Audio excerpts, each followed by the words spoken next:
Welcome, my friends. I am so glad you're here. Have you ever had a call that put a pit in the bottom of your stomach? I have. It was March 27, 2025. I was in Roswell when the phone rang. My dad was on his way to the emergency room again. He'd been struggling for a couple of days. He'd still gone to Rotary and Sertoma. His home health aide had gotten him dressed and out the door. But something was off. And that ambulance ride to the emergency room in Carrollton, Georgia, it started a cascade that consumed our family for the next 6 months until August of 2025 when Dad passed away at the age of 87. But here's what I want you to know about those months. Some of the things we did ahead of time saved us. And some of the things I wish to goodness we had known sooner. And I'm not alone. As an executive coach and leadership advisor, I work with leaders all day long who navigate impossible situations. These are incredible, capable people running multi-million-dollar budgets, solving complex problems, and leading teams. But when a family crisis hits, they just crumble into a reactive pile. I see it all the time. And it impacts every part of their life, from their work to their own family to their community, and especially their mental health. And at some point, most of us are going to be responsible for someone else, whether it's a spouse, a parent, a friend, a sibling, a child. And when that crisis hits, you're either going to have systems or you're going to have chaos. I'm not here to scare you. I'm here because I've been there. I've been through the storm and I found some things that actually work. And many of the leaders that I work with who don't even live in the same place as their loved ones find that that just adds even more guilt to the mix. Same. I live away from my parents. So I created these videos for the leaders I coach who are struggling under the weight of managing family members while also holding down a full-time job and managing teams. In this video series, I'm going to share with you a simple framework for managing care from anywhere, whether it's across the country or across town. And this series is here to help us all be better at both supporting our loved ones and supporting ourselves before a crisis ever hits. Anyone who knows me and knows my strategic planning background won't be surprised at all about what I'm about to share. But proactive planning can truly make the difference in spending all of your time holding a phone full of questions that you can't answer or holding your loved one's hand when they most need you. And yes, it all starts with some planning before you get caught in the storm. I know, I know. I can just hear you all right now going, Shannon, really? I know, planning sounds about as much fun as organizing your sock drawer.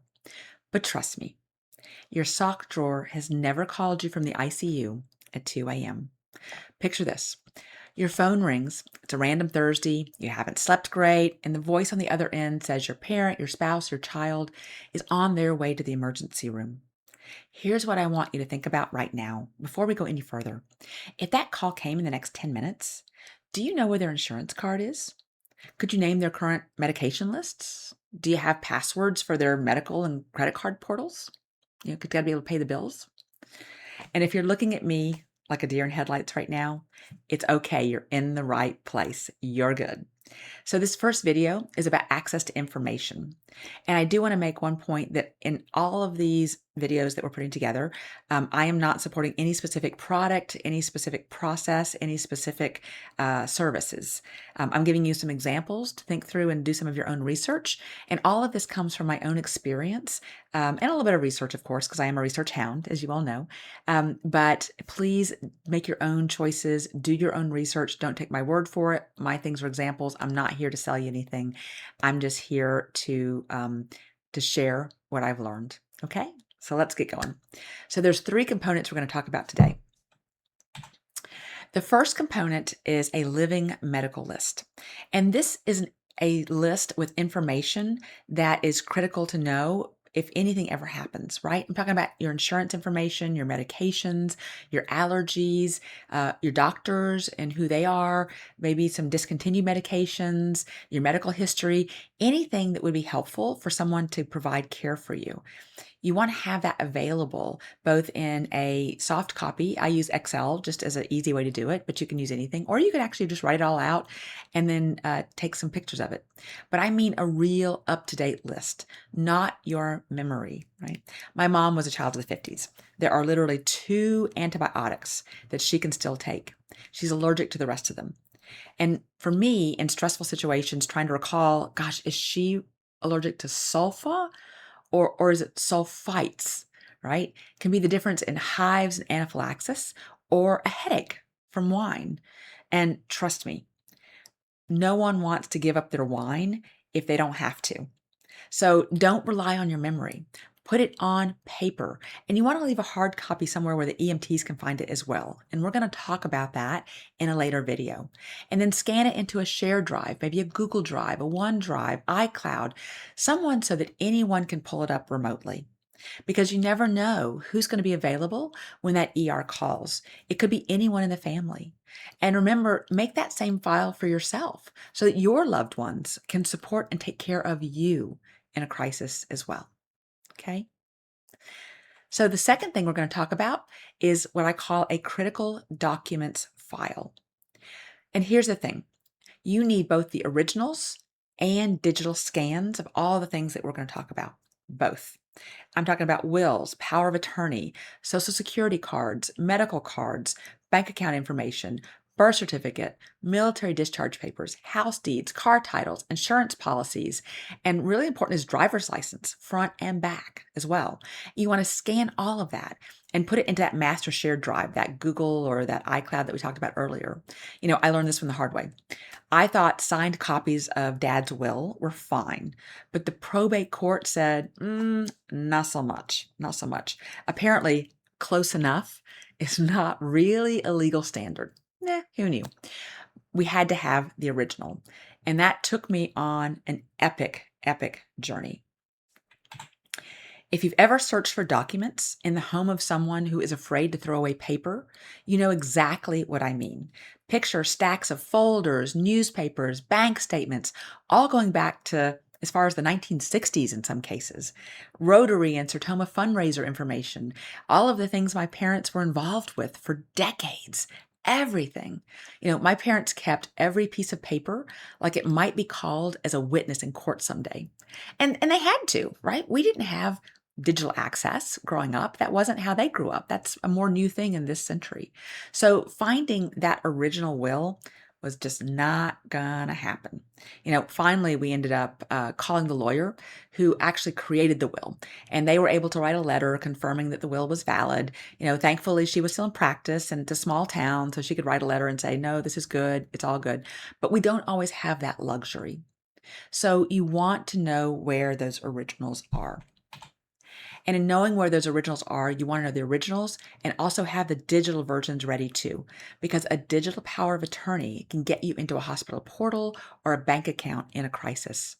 Put all the scanned copies in a master shared folder and all those originals into a fireproof box or a safe deposit box at the bank. And if you are on the safe deposit box route and you're using that, make sure that you are on the safe deposit box, right? Or someone else that can get access to things, that it's not just the one person that you're caring for on that box. You will be very glad you did. This will make a huge difference for you as you move forward. So the third thing we're going to talk about, and nobody wants to talk about this sometimes, is passwords. Long gone are the days when a sticky note under a keyboard is the way to keep your passwords. I'm just saying. I used to do that, but I'm just saying. Although I did actually find my dad's secret password list. It was in the desk drawer of his desk, labeled passwords in all caps. Very covert dad. And also way out of date, like I'm talking about years out of date. Here's the reality. We live in a digital world. Passwords and portals control everything. It's how we pay bills. It's how we talk to doctors. It's how we review lab results, manage bank accounts, deal with Social Security, everything. My parents, when we set this up for them, had over 25 active portal accounts, 5 medical portals, 3 insurance portals, 4 bank and investment portals, 2 credit cards, Google, Apple, power, water, gas, cable, internet, Social Security, DMV, and that doesn't even count Netflix, Amazon Prime, and Sam's Club. And you don't want to lose your Sam's Club information. I'm telling you, sometimes you need something.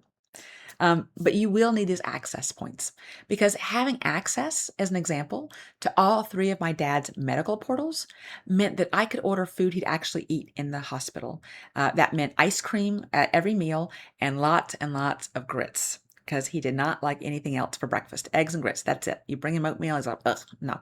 But I could actually order that, right, on his portal. It also meant that I could see his test results before the ICU nurses ever even flagged them. And it didn't matter where I was. I could be anywhere. I could be at their house. I could be at the hospital. I could be at my home doing, taking care of my business. But it meant that we could see the test results. And then we had our questions ready for the doctor when they walked into those hospital rooms. It also meant that when dad was tired of watching the Western Channel, because that's what they have in the hospital, um, he could watch Carol Burnett reruns. We could pull them up on the Amazon account and be able to access it and find him a way to watch it. So you want to make sure that you have set up those portals, that the passwords are clear. If they don't have portals for everything, set it up. And we'll talk about that a little bit more later on. And once you have all of that, you want to set up a password vault. Something like, Bitwarden or LastPass. Again, I'm not selling or pushing any particular product when it comes to this kind of work. But you want some kind of password vault because passwords change constantly every 30, 60, 90 days. And you need everything in one place so that it gets updated, like linked to different devices. So if it's in a browser or if it's on the mobile device, when it gets updated when someone's using it, it actually gets transferred over and the vault will update it for you, or you can find out what it is. And you can access it from anywhere in the world. Then you provide that password vault access to anyone who needs it so they can help you or your loved one in a crisis. My husband and I, we have 2 sets. We have one set for my parents and we have another for my husband and I. And he and I actually share it back and forth all the time because if either of us goes down for the count, the other one will be able to take over. So even amongst our immediate family, it's a game changer. It really is. So that's the first pillar of our checklist. I know it's a lot, and I'm not asking you to do anything yet, but just start to gather information. Even understanding what's available is a huge first step. I always say awareness is step 1 when I coach and support people. So we're going to be talking about the other parts of the checklist and even how to start the conversation in for future videos. But for now, just try to figure out what's going on and start to think about what kinds of information you have and what kind of information that you need, both for yourself, if someone's going to support you, but also for your loved one that you're going to support as well. So I am going to do my shameless plug. If I can support you or anyone you know with coaching, keynote, strategic planning, or workshops, here's my contact information. Please share it or reach out to me. And most importantly, please come back and watch part 2 of this journey to support our loved ones and ourselves. Thank you for watching, my friends. You've got this. It's going to be fine. And I promise, once you have some of these systems in place, you will sleep better at night. I promise. See you soon. Have a great one.